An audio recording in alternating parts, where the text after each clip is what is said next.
contar con la bendición de Dios, con su misericordia sobre nosotros. Y eso nos mantiene agradecidos por esa grande misericordia que nos permite mantenernos en pie, porque somos capaces, no porque somos suficientemente fuertes, sino porque el Señor, hermano, nos da la fuerza por su gracia, por su misericordia. Quisiéramos en esta oportunidad, hermano, poder compartir en el mensaje de la palabra. Esta tarde estaba meditando en la lectura de la palabra y gracias a Dios logré entender algo que tiene que ver con el tiempo que estamos viviendo. Estamos viviendo tiempos, dice la Escritura, hermano, tiempos peligrosos, pero más que tiempos peligrosos, porque siempre han habido tiempos peligrosos. Quizás ahora los tiempos son más peligrosos que antes, pero siempre han habido tiempos peligrosos. Pero el asunto es que como iglesia del Señor que somos, tenemos que ser entendidos no solo en el mover de los tiempos, porque el mover de los tiempos tiene ambientes adversos, el mover de los tiempos trae estrategias también de mal para no seguir avanzando, pero más que todo es cómo entender el tiempo de una manera cronológica, pero que va a ser difícil entenderlo de esa manera, pero más o menos ubicarnos en el reloj de Dios. Por ejemplo, en Eclesiastés capítulo 3, y vamos a ver el verso 1 del capítulo 3, el libro Eclesiastés. Eclesiastés 3:1 dice, hermano, todo tiene su tiempo y todo lo que se quiere debajo del cielo tiene su hora. Tiempo de nacer y tiempo de morir, tiempo de plantar y tiempo de arrancar lo plantado, tiempo de matar y tiempo de curar, tiempo de destruir y tiempo de edificar. También dice tiempo de llorar y tiempo de reír y tiempo de endechar. Es decir, que para todo lo que se quiere en esta vida puede haber tiempo, aunque para algunos no hay tiempo ni tan siquiera para vivir, que es lo más importante, porque el éxito espiritual, hermano, de cualquier persona en esta vida es que le quede tiempo suficiente para vivir la vida que Dios quiere. Pero algunos tienen tiempo para todas estas cosas, ¿va? Para reír, para plantar, para edificar, para tantas cosas, hermano. Y lo único que no le queda tiempo es para vivir, que es lo más lamentable. Lo más lamentable para el hombre va a ser eso, que le quedó tiempo para tantas cosas, menos para vivir para Dios, como Dios quiso. Entonces, estaba viendo yo ahí en la Escritura, hermano, este tema del tiempo. ¿Será que estamos en el tiempo del fin o estamos en los tiempos finales? Hay mucho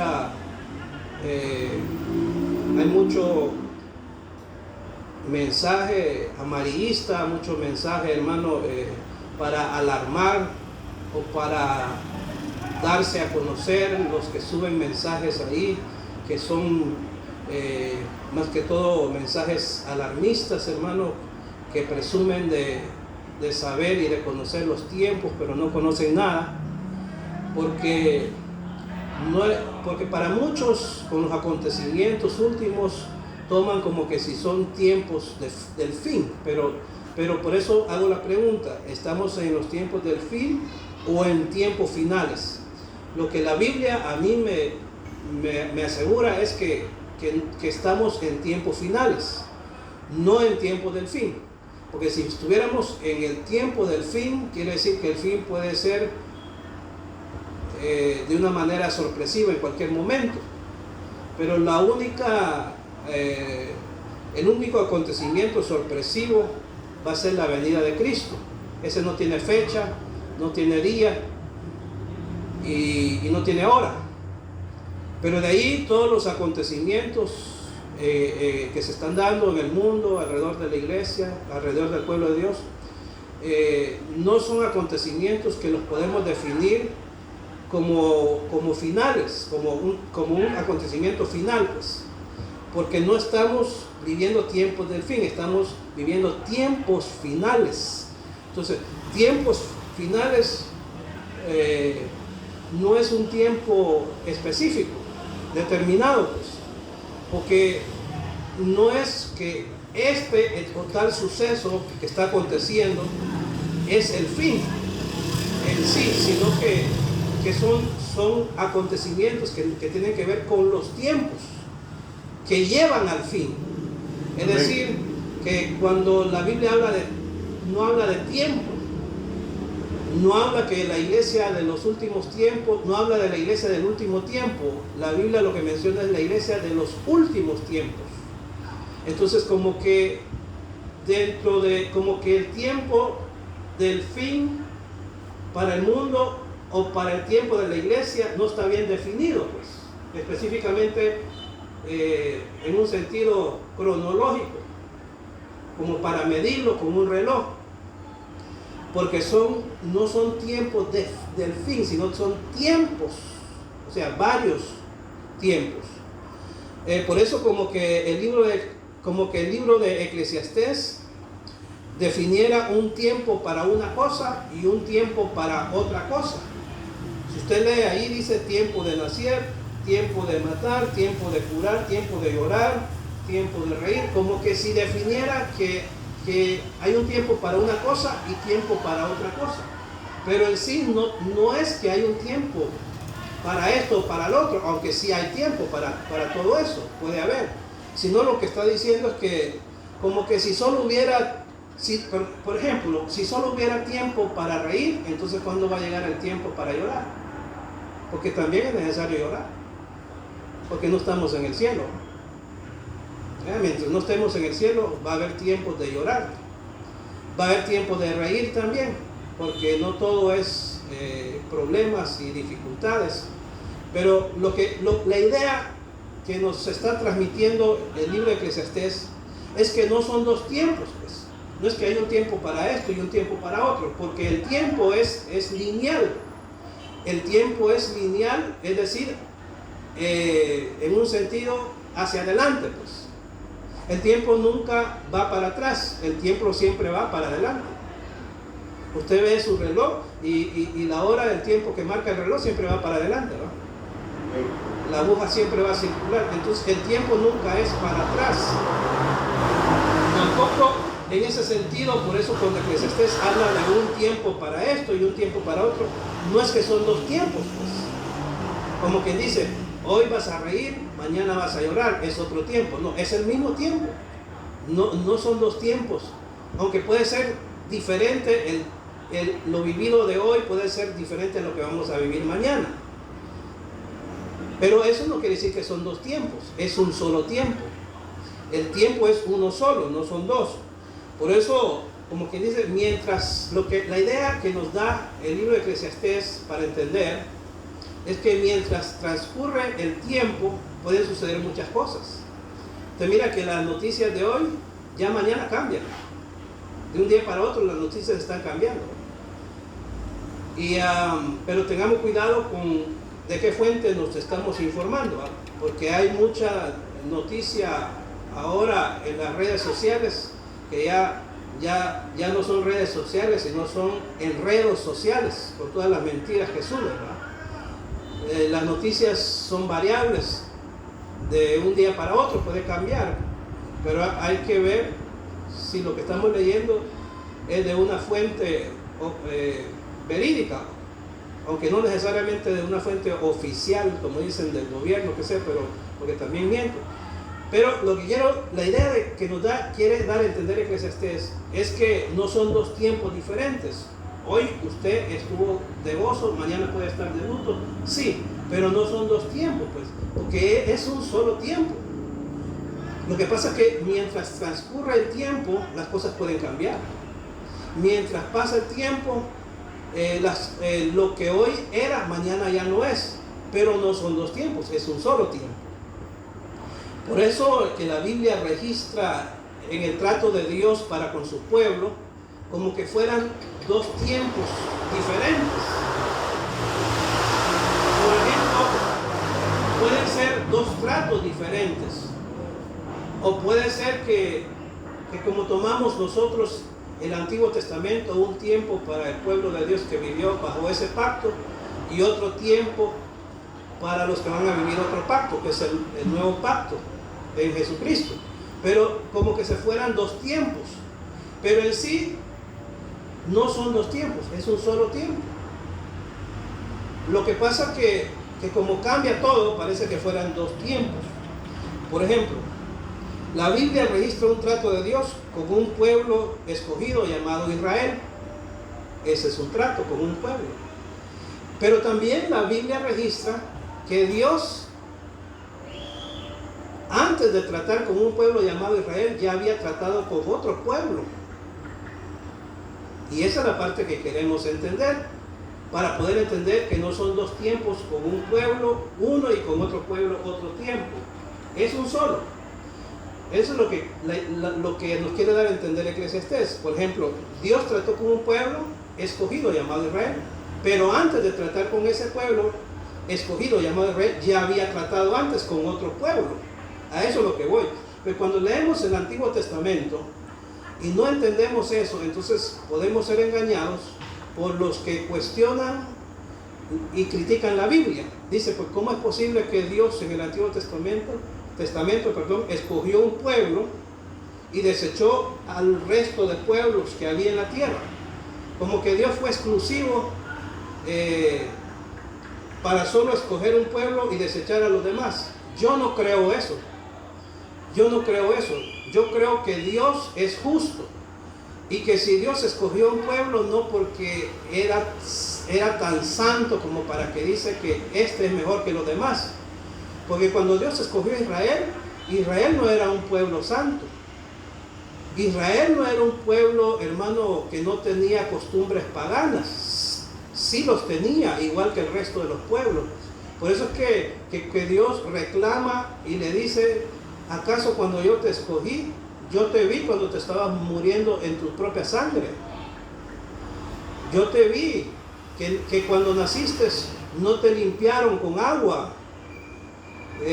Yo conozco tus padres, quiénes eran. Entonces lo que le está haciendo ver el Señor a su pueblo es que no los escogieron porque eran algo especial, santos, infalibles. No, porque Dios ya había tratado antes con otro pueblo que no era Israel.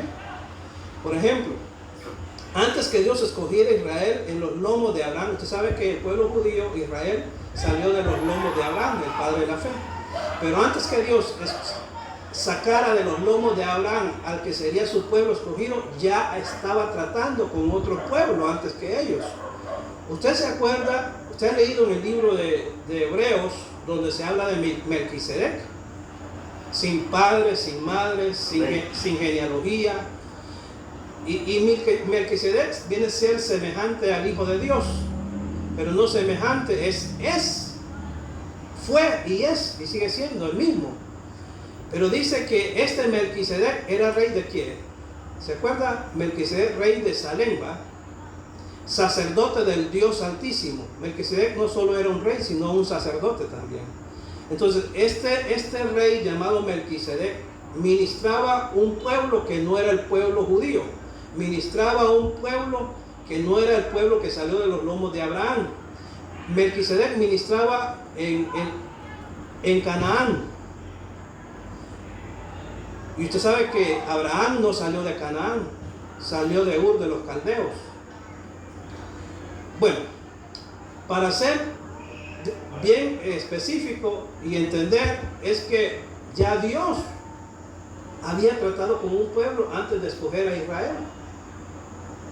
Como que si yo le dijera a usted, antes que Dios lo escogiera usted o tratara con usted, ya estaba tratando con otros. Antes que Dios escogiera en Adán su simiente o su descendencia, ya Dios había escogido descendencias antes. Porque el Génesis no comienza con la vida de Adán. El Génesis no se origina ahí. El Génesis se origina más allá, más atrás. Por eso es que cuando vemos Eclesiastés, cuando leemos viendo Eclesiastés, nos damos cuenta que no son dos tiempos, sino como que si Dios dijera es un solo. Pero en el transcurso de ese tiempo las cosas cambian. Entonces parece que fueran dos tiempos. Por ejemplo, entonces regresemos otra vez. Melquisedec era rey de Salem, dice. Y Salem, según los estudiosos que ubican los nombres y los lugares geográficos, dice que Salem es el mismo lugar donde de la tierra prometida que le fue concedido a Israel. Salem viene siendo, hoy en día es Jerusalén. Entonces, Melquisedec era rey de Salem. Y Salem era un lugar cananeo que los habitantes se llamaban jebuseos. Los jebuseos eran los habitantes de Salem, donde ministraba el sacerdote Melquisedec. Pero los jebuseos que habitaban en Salem no eran descendientes de Abraham, no eran de la descendencia de los israelitas, era otro pueblo. Es decir que Dios ya estaba tratando con otro pueblo.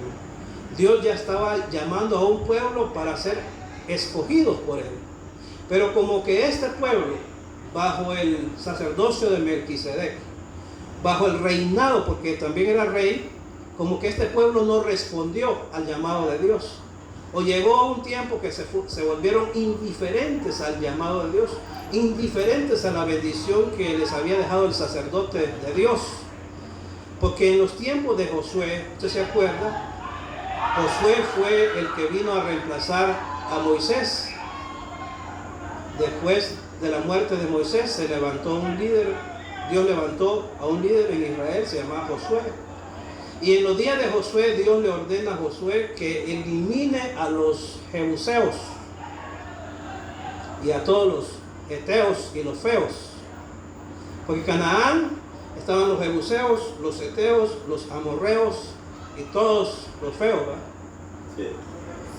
Y entonces Dios le ordena a Josué, elimina a los jebuseos. Entonces la pregunta sería, ¿por qué Dios ordena que elimine a los descendientes de un pueblo que él mismo había escogido, que él mismo sobre ese pueblo había puesto a un sacerdote para que los ministrara? Y Dios después, en los días de Josué, dice, no, elimínalos, ya no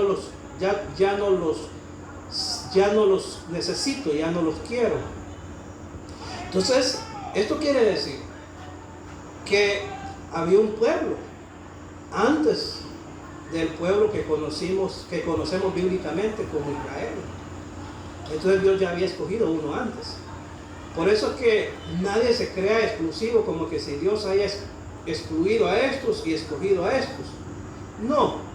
Por eso que la Biblia, hermano, en el Evangelio de San Juan dice, por tanto amó Dios a una parte del mundo, a una parte de la tierra. No, amó Dios al mundo, todo, que dio a su Hijo unigénito, para que todo aquel que cree en Él no se pierda. Entonces, ese pasaje que conocemos demuestra que Dios no escogió a unos y desechó a otros, escogió a todos. Esa es la idea que nos transmite Eclesiastés. No es que es un tiempo para estos y un tiempo para otros, sino que el mismo tiempo que Dios está tratando con estos, está tratando con aquellos que no parece que fueran parte de la obra de Dios, o que son indiferentes a la obra de Dios. O sea, ¿cuántos años de esclavitud tuvo Israel en Egipto? Según lo que nos dice la Biblia. Israel estuvo esclavo en Egipto por 430 años. 430 años es 4 siglos, ¿no? 4 siglos como esclavos en Egipto. Ahora, miremos esto. Mientras Israel estuvo 430 años esclavos, Dios estaba monitoreando a aquellos pueblos con quien Él había tratado para ver si habían cambiado su conducta, su mala conducta. O sea, mientras Dios está tratando con el pueblo esclavo para redimirlo, todo ese lapso de tiempo Dios estaba monitoreando a aquellos que Dios los había llamado para escogerlos. Y Dios lo que vio fue que ese pueblo, en vez de cambiar su conducta, iban de peor en peor. La maldad en Canaán iba de peor en peor. Entonces Dios dice, no, ya los 4 siglos que traté con estos pueblos, los monitoreé a ustedes y veo que ustedes están peor. Sí, con Melquisedec, ya más o menos, por lo menos los jebuseos iban más o menos encaminados. Pero con el tiempo, como que se dieron vuelta. Entonces Dios dice, bueno, mientras trato con estos, voy a monitorear a estos otros que los había escogido, a ver qué tal. Entonces por eso que Dios, hermano, ya tenía un plan de reemplazar a estos mientras está tratando con estos. O sea, Dios está tratando con algunos y está monitoreando al resto de la gente. Porque no solo es que los ojos de Dios solo están puestos sobre su viña, también está puesto sobre otros que no son parte de su viña, a ver si por lo menos atienden la misericordia de Dios. Entonces, vamos a ver algo. Entonces no son 2 tiempos. El mismo tiempo que Dios trató por 430 años es el mismo tiempo que Dios le concedió al pueblo de Canaán para ver si tal vez en algo habían cambiado. Entonces, por eso es que en qué tiempo, por ejemplo, Dios va a definir el futuro del resto de los pueblos o de las naciones. Usted sabe que Dios tiene un trato especial con una nación allá en Medio Oriente, se llama Israel, que aunque alejados de Dios y sus promesas por el momento, pero siempre están en la promesa de Dios. Serás salvo tú y tu casa, pero todavía nuestra casa no está del todo salva, pero está bajo la promesa. Entonces el pueblo israelita, la nación actual de Israel allá en Medio Oriente, alejados de Dios, indiferentes todavía, que no se han acercado al verdadero Mesías que les fue enviado, pero siempre están en la promesa de Dios. Pero entonces, el tiempo que Dios, ¿en qué tiempo Dios va a definir a su pueblo y en qué tiempo Dios va a definir a los que no son parte de su pueblo? Porque para definir el futuro del resto de los pueblos, ya Dios los tiene bien monitoreados, ya Dios los tiene bien, como decimos en lenguaje humano, bien estudiados. Entonces, para definir el futuro del resto de los pueblos, según Lucas 21-24, dice, y caerán a filo de espada, y serán llevados cautivos a todas las naciones, y Jerusalén será hollada por los gentiles hasta que se cumplan los tiempos de los gentiles. Entonces, ¿cuándo será el trato final con el resto de los pueblos que no son parte o que no quisieron ser parte del pueblo de Dios? Pues cuando leemos la gran comisión del Señor para la iglesia, dice a hacer discípulos. ¿Cómo es? Hagan discípulos o hacer discípulos a todas las naciones o en todas las naciones. Porque no se va a discipular a todas las naciones, sino que se va a discipular a los que están en las naciones, pero no a todas las naciones. O sea, se va a discipular, no todas las naciones van a ser discipuladas. O sea, solo Dios va a sacar sus discípulos que están entre las naciones. Por eso no se trata de tal nación para Cristo o cual nación para Cristo, sino que Cristo va a sacar de entre las naciones a sus discípulos. Entonces, caerán a filo de espada y serán llevados cautivos a todos hasta que se cumplan, y Jerusalén será hollada hasta que se cumplan los tiempos de los gentiles. La palabra que Jerusalén será hollada, para entender el significado de la palabra hollar es como pisotear, ¿verdad? Pero hollar, para ser más específico, el significado también significa humillar, profanar o agravar. 3 palabras para definir hollar: profanar, agravar y humillar. Y si aplicamos estas 3 palabras a lo que está viviendo Israel, vemos que se está cumpliendo. Será hollada, es decir, será humillada. Cuando dice será profanada, ¿cómo? Será profanada por falsas religiones. Usted sabe que en Israel se han metido falsas religiones. Las 2 religiones más grandes del mundo están en Jerusalén.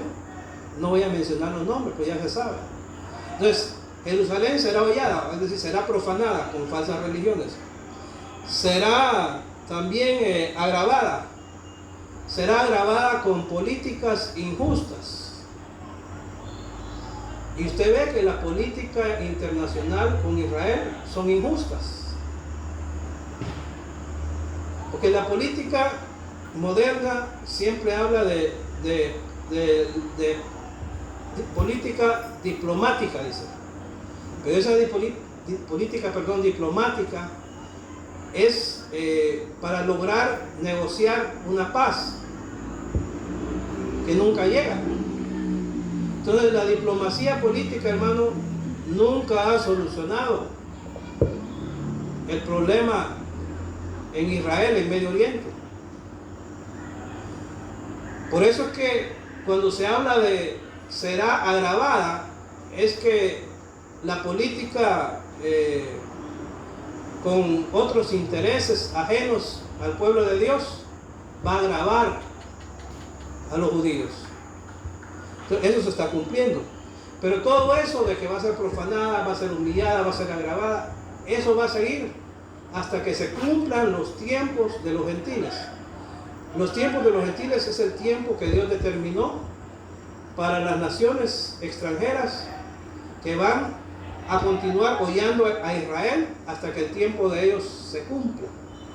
Entonces, por eso que cuando observamos los acontecimientos y los conflictos en el mundo con la política, con guerras y rumores de guerra, usted ve actualmente la situación en Medio Oriente de Israel con Irán, ¿verdad? Y muchos publican que ese ya es el fin del mundo, porque ese país con el cual está combatiendo Israel tiene bombas nucleares. Pero la realidad es que si tuvieran bombas nucleares, ya días hubieran bombardeado a Israel por haberlos atacado. Lo que pasa es que sí tienen bombas, pero todavía no las tienen hechas, pues. Tienen un plan nuclear que todavía está casi por terminar. Está como quien dice al 90%, pero todavía le falta más. Entonces, muchos que publican que tienen bombas nucleares, que van a bombardear a Estados Unidos por ser aliados, que no sé qué, esos desconocen. No solo desconocen la realidad que está viviendo, que tiene o no tiene ese pueblo, sino que desconocen la Biblia. Mientras no se cumplan los tiempos de los gentiles, entonces Israel va a seguir siendo hollada, agravada, profanada. ¿Cuánto tiempo falta? Qué difícil es. ¿Por qué? Porque no dice un tiempo específico.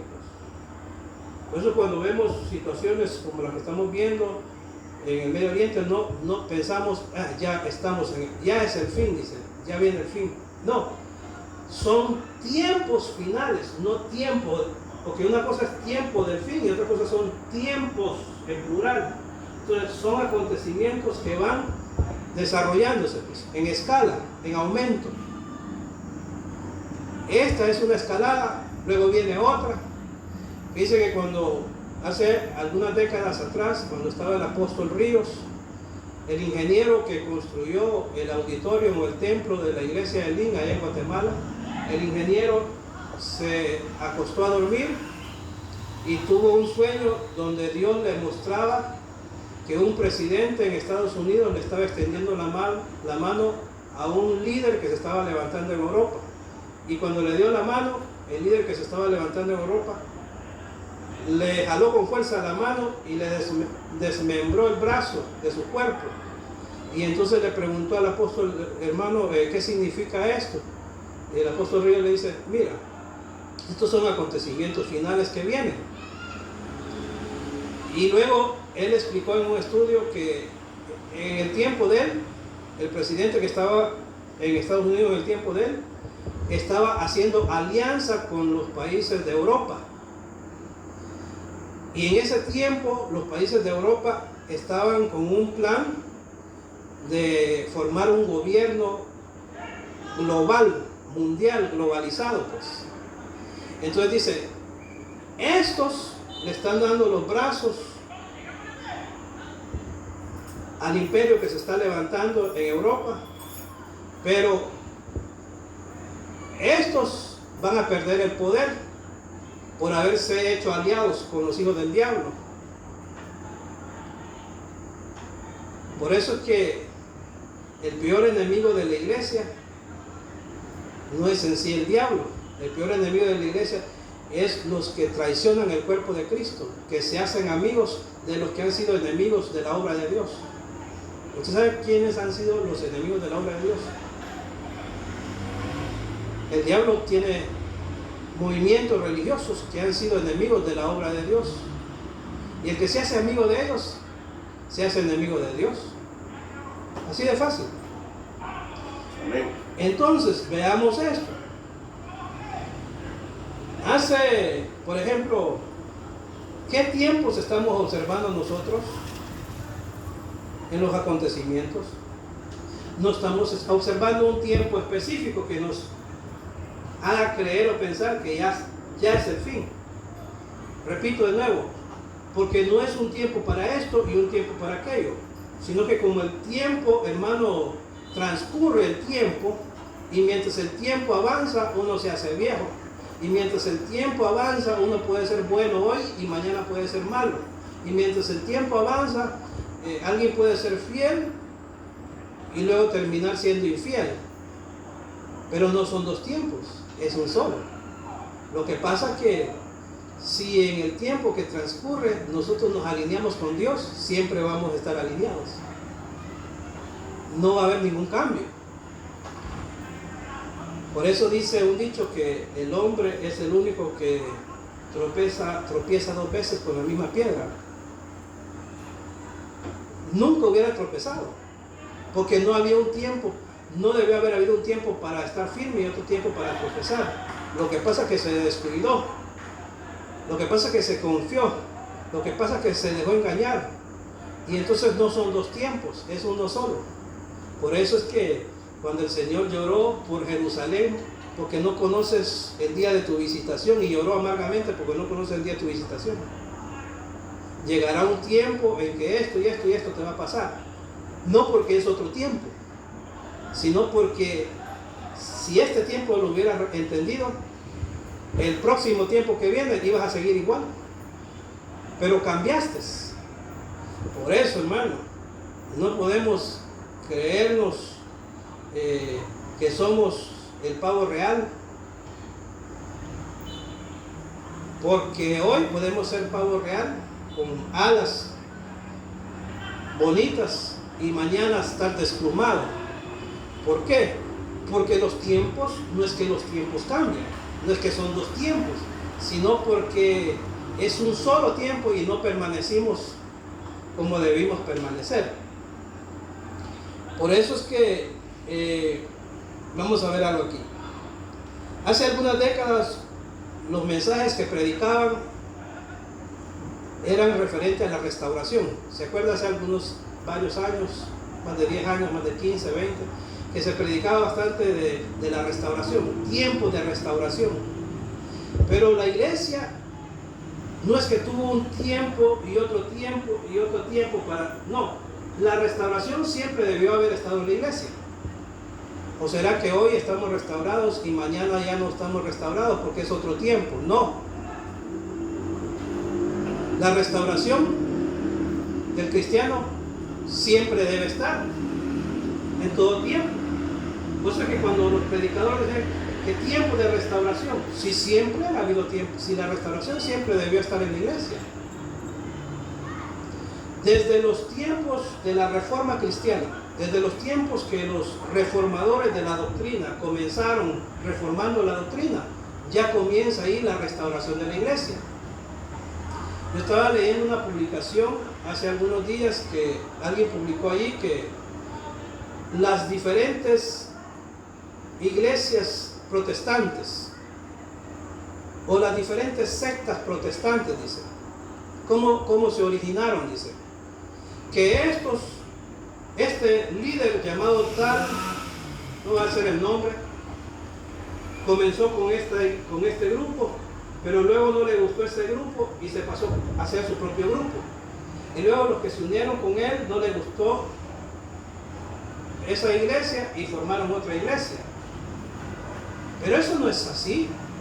No es porque no le gustó, hizo su propia iglesia, sino que lo que pasó fue que la doctrina que tenía allí ya se desvió, ya no era una doctrina sana, entonces tuvo que apartarse y formar otro grupo. Porque usted sabe cómo comenzaron algunas iglesias de renombre que tenemos ahora, los adventistas, los bautistas. Todos ellos formaban un grupo y luego estos se salieron y formaron otro grupo, pero no es porque no les gustó, sino porque la doctrina no encajaba en lo que ellos entendían en la Biblia. Y ese es y ha sido el problema de la iglesia, de tantos grupos. Hay divisiones. Hay divisiones por la doctrina.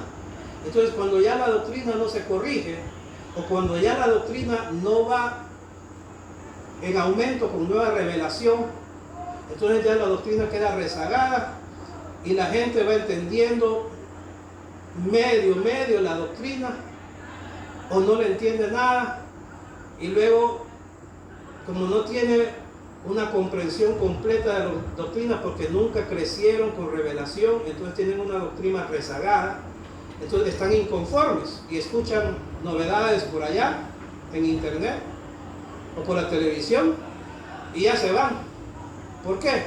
Porque estos con la doctrina se quedaron rezagados, ya no le dieron revelación a lo que ya Dios les había mostrado, entonces ya quedaron como una revelación, como quien dice, una doctrina incompleta, porque nos seguimos haciéndonos preguntas, porque no entendemos bien, porque la doctrina no se desarrolló, pues. Me debo entender, hermano.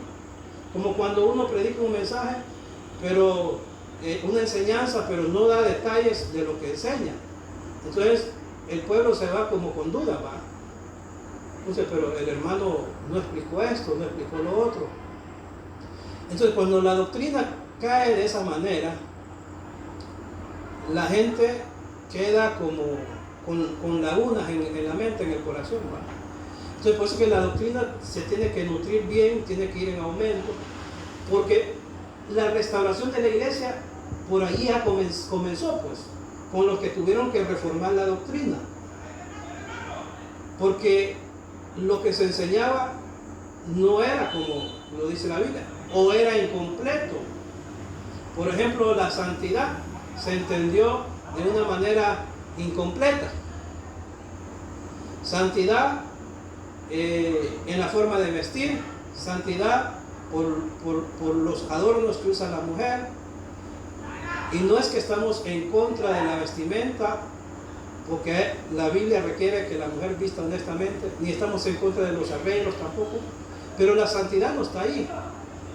Solamente es un requerimiento que Dios pide de la iglesia. Pero la santidad es más que eso, ¿verdad?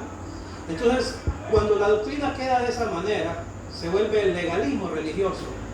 Entonces, este grupo se apartó porque la doctrina estaba incompleta, formó otro grupo, y así se va formando varios grupos de iglesia. Porque mientras no arreglemos bien la doctrina, siempre va una inconformes. Por la idea de lo que enseñamos no está completo. Entonces, por eso que los tiempos de restauración de la iglesia no son tiempos, es un solo tiempo. Lo que oíste, ¿cuándo? Lo que oíste, ¿cuándo? ¿Qué lo que dice Pablo cuando enseña lo que oíste desde el principio? No lo que vas a oír. Porque lo que vas a oír después no pueda que no sea como lo oíste desde el principio.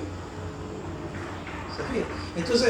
Entonces no son dos tiempos. Es que lo que oímos desde el principio no permaneció en nosotros, porque cambiaron la doctrina.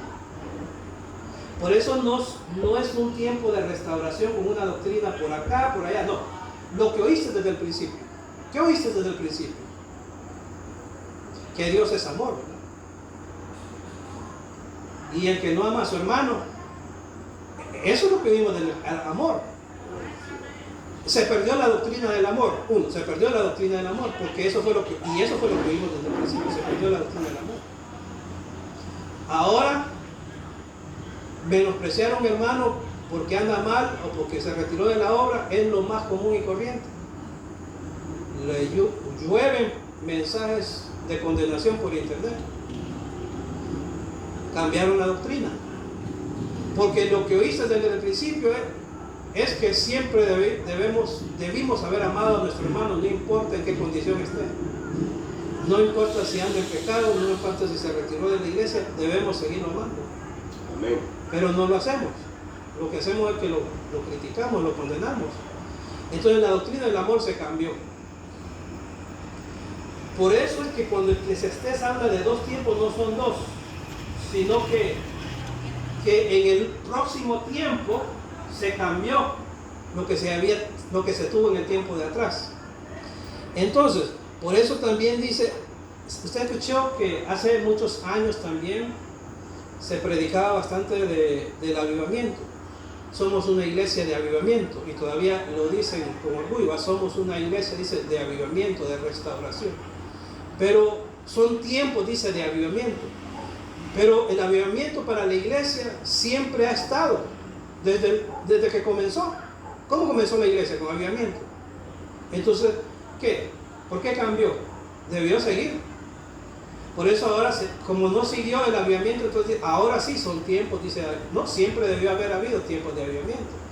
Por ejemplo, la recomendación del apóstol Pablo para la iglesia, para el cristiano es: sed llenos. ¿Ya? No os embriaguéis con vino, sino sed llenos del Espíritu Santo. Pero dice, sed llenos, dice. Pero ser llenos no es hoy lleno y mañana vacío. Ser llenos siempre debemos ser llenos, ¿no? O sea, o soy lleno para predicar un mensaje un domingo y el otro día de la semana predico un mensaje y ya no soy lleno. No. Todas las veces que predicamos y enseñamos debemos ser llenos. Pero como ¿cómo le podría decir? Se malentendió, pues, que son tiempos de avivamiento, que son tiempos... No, siempre debimos ser una iglesia llena. Siempre debimos ser una iglesia con avivamiento. Siempre. Como dice Eclesiastés 9:8. ¿Usted ha leído Eclesiastés 9:8 que dice: en todo tiempo sean blancos tus vestidos y nunca falte ungüento sobre tu cabeza? No dice en un tiempo sean blancos tus vestidos y en otro tiempo pues se acepta que no sean blancos. Bueno, no se acepta, pero se entiende. Porque no siempre nuestras vestimentas están blancas. Una mala mirada ya nos ensució la vestimenta que llevamos, no sé si en los ojos, ¿verdad? Porque la vestimenta, la otra, esta solo está de la nuca para abajo, ¿va? ¿Me da a entender? Esta vestimenta está del cuello para abajo, ¿verdad? Pero la otra, la que no se ve, está desde la cabeza hasta la planta de los pies. Por eso cuando se habla de vestidura blanca, no es del cuello para abajo, es de todo nuestro ser. Si miramos con malos ojos a alguien menospreciando, ya nuestra vestidura que cubre nuestros ojos ya no es blanca. Y si la luz que hay en ti son tinieblas, dice, porque tienes un mal ojo, que todo malo lo ve, ¿cuántas tinieblas habrán en tu cuerpo? Mira, si una mala mirada de menosprecio a un hermano por su condición de bajeza, por lo que sea, y usted lo menosprecia, ya ahí ya no solo es la vestimenta de los ojos, sino que, y si tus ojos son tinieblas, dice, ¿cuántas serán las tinieblas que hay? Porque si el ojo es malo, hermano, ¿qué más malo no será todo el resto del cuerpo? Por eso que la santidad no es como la pinta el religioso, legalista, que cree que la santidad solo está, quizás, como explicamos, sobre los ojos, o la maldad solo está en los ojos, o la maldad solo está en tal miembro. No, la maldad está en todo. Desde la coronilla de no sé dónde hasta la planta de los pies, dice, todos somos malos, todos hermanos. Por eso es que en todo tiempo sean blancos tus vestiduras. ¿Por qué? Porque no en todo tiempo nuestras vestiduras son blancas.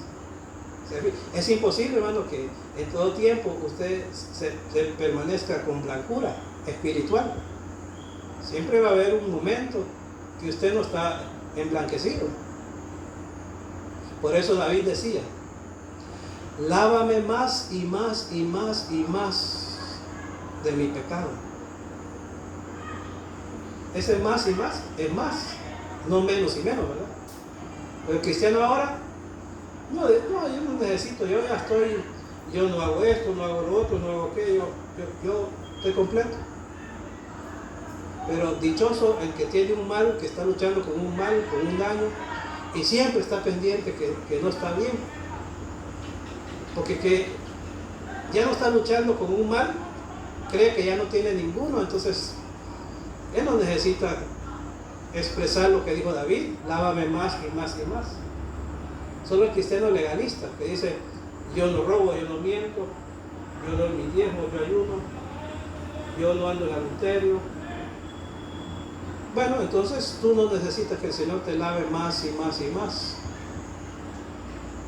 Pero el que tiene un defecto siempre va a estar pidiendo la misericordia de Dios, porque sabe que no es perfecto su vida. Entonces es la diferencia. Pero dice que nunca falte ungüento sobre tu cabeza. ¿Qué es ungüento? Ungüento, bueno, en este caso específico, no es untar aceite, ¿verdad? Porque cuando dice únjalo con aceite, sí, pero ¿qué aceite? No es el aceite ese que usamos para cocinar,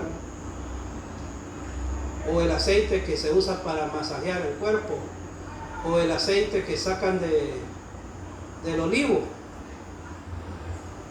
porque esa es la figura del verdadero aceite. Entonces, únjanlo. Pero cuando dice acá que el aceite nunca falte, el ungüento, perdón, nunca falte sobre tu cabeza. Pero ¿qué ungüento? ¿Qué ungüento? El aceite de la unción. Nunca falte. Porque la unción no solo es para predicar, porque la unción no solo es para hacer milagros. La unción es para ser llenos en todo tiempo.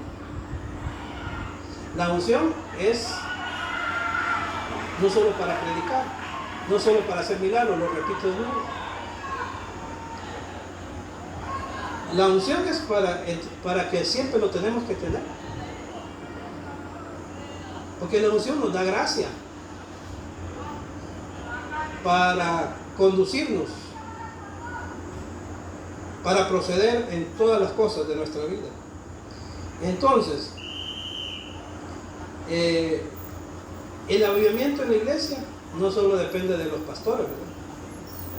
Pero cuando un culto, por ejemplo, me fui como llegué, vacío, dice, pero ya no es culpa del pastor, o puede ser culpa del pastor, no sé. Pero el avivamiento en la iglesia no depende del pastor o del dirigente, de la alabanza. El avivamiento en la iglesia involucra a toda la iglesia. O sea, no es responsable del avivamiento solo el pastor y el que dirige. El avivamiento de la iglesia involucra a todos. Porque cuando os reunís y queréis tener avivamiento, ¿qué tenéis cuando os reunís? Alguno tiene ¿qué? Salmos, otro tiene revelación, otro tiene ¿qué? Profecía. Entonces, todo eso tiene que ver con el avivamiento. El avivamiento involucra a todos.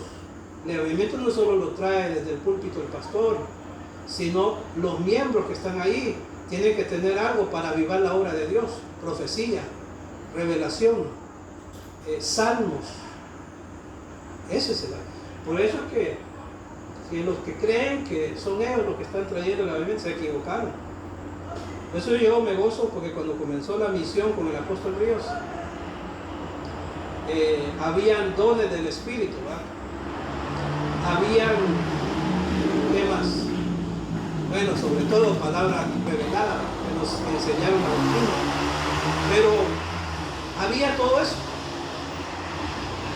Había un ministerio de alabanza que no necesitaba copiar cantos de otro lado o de otro ministerio, porque había un ministerio de alabanza. Ya se perdió todo eso. ¿Por qué? Porque el avivamiento no solo depende del pastor, nos involucra a todos. El salmo no solo debe ser para el que dirige los cantos, salmo debe ser para todos. En todos debe haber salmos. O sea, palabras que expresen alabanza al Señor, aunque sea hablado, ¿verdad? Porque no tiene que ser cantado. Bueno, dejamos ahí, hermano, y estamos, no diría yo en el fin, pero estamos en los tiempos que van hacia el fin. Esa sería la palabra. Estamos en los tiempos que van hacia el fin, pero no estamos en el fin todavía, porque habrán guerras, habrán pestes, habrá todo esto, pero el fin todavía no es. Amén. Amén. Damos gracias a Dios, hermanos, no nos alarmamos por los acontecimientos, pero sí nos preocupa que el Señor no nos encuentre con su obra avivada en nosotros. Eso sí preocupa más. Padre, te damos gracias porque estamos en tus manos y estamos conociendo, Señor, que es más importante entender y preocuparse por tu obra en nuestra vida que por los sucesos que suceden alrededor de la iglesia en el mundo. Gracias te damos por tu misericordia, podamos entender el tiempo de tu visitación para que tu obra en nosotros pueda despertar un llamado, Señor, especial. Gracias te damos en el nombre de Jesús. Amén. Gloria a Dios. Amén. Así seguimos adelante. Amén. Próximo domingo.